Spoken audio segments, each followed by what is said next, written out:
ఈరోజు అనంతపురం అర్బన్ నియోజకవర్గంలో 40 డివిజన్లో సోదరుడు నూర్ ఆహ్వానం మేరకు ఈరోజు రంజాన్ పండుగకి ఇంటికి రావడం జరిగింది. లాస్ట్ వీక్లో నన్ను ఇంటికి వచ్చి ఇన్వైట్ చేశాడు. ఆ రోజు కొన్ని అనివార్య కారణాల వల్ల నేను ఇఫ్తార్ విందుకు ఆ రోజు రాలేకపోయాను. దానిలో భాగంగా ఈరోజు రాయల్ మధుతో పాటు బాబు మహబూబ్ ఖాను అంతా కలిసి ఈరోజు నూరు ఇంటికి విందుకు రంజాన్ విందుకు రావడం జరిగింది. లాస్ట్ ఇయర్ కానీ ఇఫ్తార్ విందుకు సోదరుడు ఇంటికి రావడం జరిగింది. ప్రతి సంవత్సరం అంటే వీళ్ళ మామగారు నాకు బాగా తెలుసు. అలాగే లాస్ట్ నేను ఎలక్షన్స్లో నిలబడినప్పటి నుంచి నూరు అయితేమి, ఇక్కడ 40 డివిజన్ కార్పొరేటర్ వాళ్ళ భర్త రాయల్ మధు అయితేమి, ఖాన్ గారు అయితేమి, వీళ్ళంతా నాకు కుటుంబ సభ్యులు లాంటి వాళ్ళు.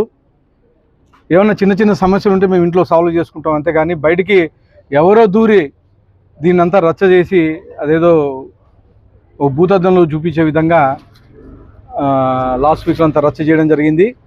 వాళ్ళకన్నా ఒకటే హెచ్చరిస్తున్నాను, మా కుటుంబ సభ్యులు మా ఇంట్లో ఏమైనా జరిగితే మేము సాల్వ్ చేసుకుంటాం, అంతేగాని ప్రతిదాన్ని మీరు రాజకీయం చేసేకి రావద్దండి, ప్రాణాల మీదకి తీసుకొచ్చే విధంగా వ్యవహరించొద్దండి అని చెప్పేసి వాళ్ళకి హెచ్చరిస్తున్నాను. నేను ఇంకొకసారి ఇలాంటివి రిపీట్ అయితే మాత్రం బాగుండదు కానీ అని చెప్తున్నాను. ఎందుకంటే చిన్న చిన్న సమస్యలు ఉంటాయి మా దగ్గర, ప్రతి ఫ్యామిలీలోనూ ఉండేటివి. అవేవో మేము సాల్వ్ చేసుకుంటాం. 10-15 నిమిషాల్లోనే ఎవరో ఒక ప్లాన్డ్గా అంతా వచ్చి వ్యవహరించి ఆ రోజు ఇచ్చేశారు. ఆ రోజు కానీ సోదరుడు నూరు కానీ చెప్పడం జరిగింది, అన్న నాకు సంబంధం లేదు, కానీ వాళ్ళే వచ్చి దాన్ని ఏదో భూతద్దంలో చూపించి ఇచ్చేశారు. మా ఇంటిగానే వచ్చి అంతా వచ్చి అది చేద్దాం ఇది చేద్దాం అని చెప్పేసి చెప్పడం జరిగిందని చెప్పి చెప్తా ఉన్నాడు. కానీ ఇది మంచి పద్ధతి కాదు. చిన్న చిన్నవి జరిగినప్పుడు మనం సహకరించాలా, దాన్ని రెచ్చగొట్టే విధంగా పత్రికలకి మీడియాకి ఎక్కి దాన్ని మనోభావాలు దెబ్బతినే విధంగా, ఇంట్లో ఫ్యామిలీ మెంబర్స్ మనోభావాలు దెబ్బతినే విధంగా వ్యవహరించకూడదు.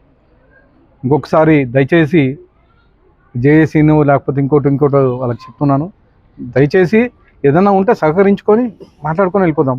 దానికి మీడియాకి ఎక్కేసి ఏదో జరిగిపోతుందని వెనకల కొంతమంది రాజకీయ నాయకుల మాట విని మీరు చేయడం కానీ పద్ధతి కాదు. మా సోదరులు ఇద్దరు హ్యాపీగా ఈరోజు కలిసి నూరు వాళ్ళ ఇంటికి వచ్చి భోంచేస్తాను. ఖచ్చితంగా వీళ్ళందరికీ ధన్యవాదాలు. ఇద్దరికి, రాయల్ మధు గారికి నూరు గారికి, ఇద్దరు మంచి సోదరులు.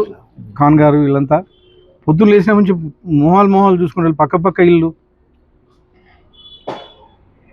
ఖచ్చితంగా మా ఇంట్లో సమస్యలు ఉంటే మేము పరిష్కరించాము. ఇంకొకసారి ఎవరు ఇట్లాంటి సమస్యలకు దూరుకోకుండా ఏదైనా మీ సహాయం కోరి వస్తే మీరు హెల్ప్ చేయండి, అంతేగాని ఏమీ లేకోకుండా వచ్చి ఏదో మేము మా జేఏసీ ఉంది మా లేకపోతే ఇంకోటి లబ్ధి పొందాలని చెప్పేసి మీరు రావద్దని చెప్పేసి తెలియజేస్తూ మరొకసారి సోదరులిద్దరికి ధన్యవాదాలు చెప్తున్నాను. ముందుగా అందరికీ రంజాన్ ఈద్ ముబారక్. ఈరోజు మా తమ్ముడు నూర్ బాషా పిలుపు మేరకు ఈరోజు ఇంటికి రావడం జరిగింది. రంజాన్ విందు విషయంలో అంతా మేము ఫోన్ చేసినాము. మా మధ్యలో ఉన్న మనస్పార్థలో ఎమ్మెల్యే గారు ఇద్దరికి నచ్చజెప్పి కలిపేసినాడు. కాబట్టి భవిష్యత్తులో మేమంతా తెలుగుదేశం పార్టీ గెలుపు కోసము, వార్డు అభివృద్ధి కోసం మేము కృషి చేస్తామని, అదేవిధంగా మా ఇద్దరి మధ్యలో ఎలాంటి సమస్యలు లేవు, ఏదో జరిగిపోయింది దాన్ని బుద్ధతులు పెట్టి కొంతమంది ప్లాన్డ్గా మా ఇద్దరి మధ్య చిన్న సంఘటన పెద్దగా చూపించేసి రాజకీయ లబ్ధి పొందాలని దానికి మతరంగ పులమాలు చూశారు.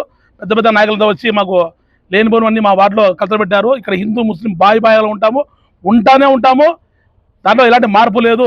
కాబట్టి ఈరోజు ఒకటే చెప్తున్నాము, దయచేసి మీరు రాజకీయాలు చేయకుంటే ప్రత్యక్ష రాజకీయాలు చేసుకొని మీరు మీ పార్టీకి చూసుకోవాలి, కానీ మా పార్టీలో మేమంతా కలిసిమెలిసి ఉండేవాళ్ళము. మా తమ్ముడు నూర్ బాషా అలాంటి వ్యక్తికి మాకు గలాటు పెట్టారు.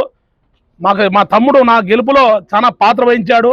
మేము ఆయనకి ధర్మాలు చెప్తున్నాము. ఏదైనా తప్పు ఉంటే మేము క్షమించాలంటే పొందాకులు క్షమించడం మేము ఎందుకు క్షమించాలడుగుతున్నామంటే, ఇది మతరంగు పులుముకొని ఎక్కడ రాజకీయంగా మా పార్టీకి దెబ్బతింటుందో, మా ఎమ్మెల్యేకి చెడ్డ పేరు వస్తుంది భయపడడం తప్పితే మీరు చేసే స్వార్థ రాజకీయాల కోసము అంతకుమించి మేమే భయపడము. మీ తాటాకు చొప్పులకు, ఉడత ఊపులకు, మీ కేసులకు, మీ ప్రెస్ మీలకు భయపడి మరోసారి చెప్తా ఉన్నాము.